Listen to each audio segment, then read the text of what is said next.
요한복음 18장 15절에서 27절 말씀. 시몬 베드로와 또 다른 제자 하나가 예수를 따르니 이 제자는 대제사장과 아는 사람이라. 예수와 함께 대제사장의 집들에 들어가고 베드로는 문 밖에 섰는지라. 대제사장과 아는 그 다른 제자가 나가서 문 지키는 여자에게 말하여 베드로를 데리고 들어왔더니 문 지키는 여종이 베드로에게 말하되 너도 이 사람의 제자 중 하나가 아니냐 하니 그가 말하되 나는 아니라 하고 그때가 추운 고로 종과 하속들이 숯불에 피우고 서서 쬐니 베드로도 함께 서서 쬐더라. 대제사장이 예수에게 그의 제자들과 그의 교훈에 대하여 물으니 예수께서 대답하시되 내가 드러내어 놓고 세상에 말하였노라. 모든 유대인들의 모이는 회당과 성전에서 항상 가르쳤고 은밀히는 아무것도 말하지 아니하였거늘 어찌하여 내게 묻느냐. 내가 무슨 말을 하였는지 들은 자들에게 물어보라. 저희가 나의 하던 말을 아느니라. 이 말씀을 하심에 곁에 섰는 하속 하나가 손으로 예수를 쳐 가로되 내가 대제사장에게 이같이 대답을 하니 예수께서 대답하시되 내가 말을 잘못하였으면 그 잘못한 것을 증거하라. 잘하였으면 내가 어찌하여 나를 치느냐 하시더라. 안나스가 예수를 결박한 그대로 대제사장 가야바에게 보내니라. 시몬 베드로가 서서 불을 쬐더니 사람들이 묻되 너도 그 제자 중 하나가 아니냐. 베드로가 부인하여 가로되 나는 아니라 하니 대제사장의 종 하나는 베드로에게 귀를 베어 버리운 사람의 일가라 가로되 내가 그 사람과 함께 동산에 있었던 것을 내가 보지 아니하였느냐. 이에 베드로가 또 부인하니 곧 닭이 울더라.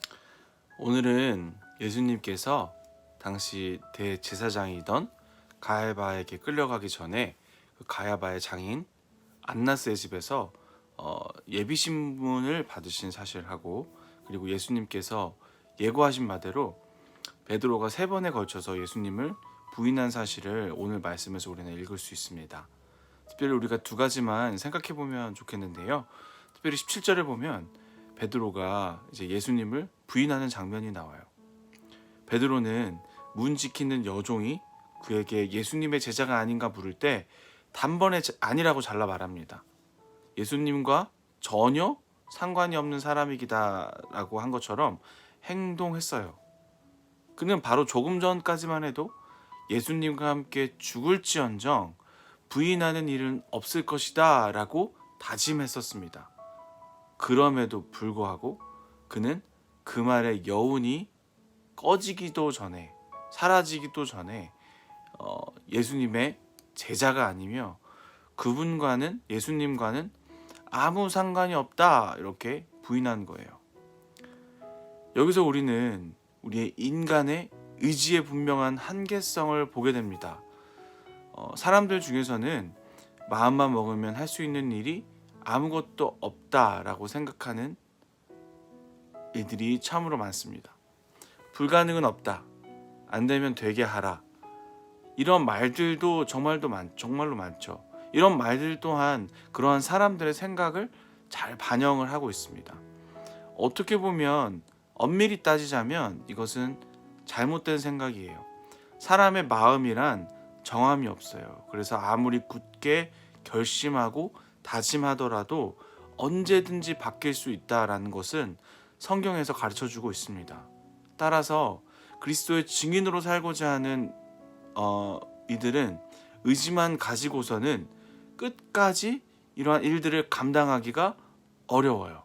특별히 예수님께서는 승천하시기 전에 제자들에게 위로부터 능력을 입히울 때까지 예루살렘을 떠나지 말도록 명령하셨습니다. 그 이유가 무엇인지 아십니까? 왜냐하면 그리스도의 증인이 되는 일, 복음 전파하는 일, 이것은 인간의 우리의 의지만으로는 감당할 수 있는 일이 아니기 때문이에요. 증인을 가리키는 헬라어는 마르티스입니다. 그리스도의 증인이 되는 일은 순교까지도 각오해야 하는 너무나도 엄중한 일이에요. 아무리 의지가 강한 특별한 사람일지라도 하나님께로부터 오는 능력, 특별히 성령을 입지 않고서는 중도에 포기할 수밖에 없는 거예요. 그러므로 우리가 그리스도의 증인으로 살려고 하면 성령의 충만함을 반드시 받아야 합니다. 이것은 다른 것은 아닙니다. 하나님께서 예수님을 믿는 성도들에게 주신 약속인 동시에요. 그리고 예수님의 명령이기도 합니다. 이것이 없으면 우리 또한 베드로의 전철을 밟을 수밖에 없어요. 의지가 강하고 약함에 우리 이러한 일들이 달린 것이 아니라 사실 성령 충만의 유무에 의해서 결정되는 거예요. 성령의 인도를 받는 이들은 일사각오의 정신으로 주님을 끝까지 따라갑니다. 그러나 이것이 없다면 베드로처럼 주님을 위해 죽기를 각오하였다 할지라도 주변 환경에 압도되어서 얼마든지 바뀔 수가 있다는 거예요. 그런즉 우리가 그리스도의 증인이 되고자 한다면 반드시 성령의 충만을 받아야겠습니다. 사실은 이 약속은 예수님을 믿는 모든 이들에게 주셨습니다. 여러분도 예수님을 믿는다면 우리 가운데 성령이 있다는 것을, 충만하다는 것을 믿고 날마다 그렇게 생활하기를 소원합니다. 그리고 두 번째로 생각해 볼 것은 22절 말씀입니다. 22절에 보면 예수님께서 대답하실 때 그것을 듣고 있던 하속 하나가 손으로 예수님을 친 것이 나와요. 그는 예수님의 말씀이 옳았는지 혹은 그른 것인지 대해서는 전혀 알지 못하는 사람이었고 사실 알고자 하지도 않았습니다. 그의 유일한 관심사는 자기의 주인인 대제사장들의 마음을 기쁘게 하는 것뿐이었어요. 그래서 그는 예수님에 대해서 이처럼 무례한 행위도 서슴지 않은 것입니다. 개가 주인에게 잘 보이려고 무슨 짓을 다 하듯이 그 역시 그런 사람이었다라는 거예요. 그렇다면 우리는 어떻습니까? 성도인 우리는 사람이 아니라 하나님의 기쁨을 구하도록 힘써야 된다라는 거예요. 우리에게 있어서 가장 중요한 것, 사람에게 잘 보이는 것이 아니라 하나님에게 잘 보이는 거예요. 아무리 많은 사람이 훌륭하고 능력이 있다고 찬사를 보낼지라도 하나님의 인정을 받지 못한 사람은 실패한 것입니다. 우리가 힘써 추구해야 할 삶의 방식은 주님의 뜻을 쫓는 거예요. 사람의 뜻이 아닙니다. 이 이유는 성도가 이 세상에 속하지 않고 예수님께, 그리스도께 속했기 때문이에요. 많은 사람들에게 기쁨을 구하는 이들에게는 이러한 삶이 불가능합니다. 이 세상에 살고는 있지만 우리는 예수님께 속했으므로 세상과는 대립적인 관계에 있음을 우리는 늘 생각해야 돼요. 성경은 이 세상 임금이 사단이라고 가르칩니다. 이 말은 세상이 반하나님적이며 그리고 또 이들의 요구를 쫓는다라면 누구라도 반하나님적이 될 수밖에 없다라는 것을 가르쳐주는 거예요. 우리가 철저히 생각을 해야 합니다. 사람은 아무도 두 주인을 겸하여 섬길 수가 없어요. 하나님과 세상 중 어느 하나를 선택해야 합니다. 어느 것도 붙잡고 저것도 놓지 않으려고 하는 이들은 결국 모든 것을 잃는 것과 마찬가지겠죠. 우리가 정말 붙잡아야 할 것은 하나님의 은혜뿐입니다. 제가 이전에 우리가 성령 충만해야 끝까지 이 일을 감당할 수 있다. 맞습니다. 하나님의 은혜예요.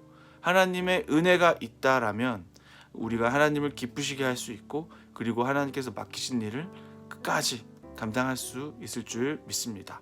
다 같이 기도하겠습니다. 하나님 아버지 감사합니다. 주님 은혜가 필요합니다. 주님의 은혜를 부어 주시옵소서.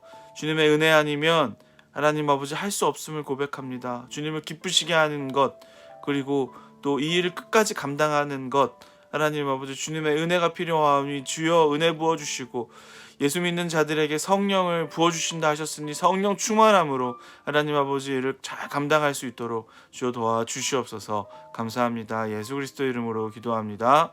아멘.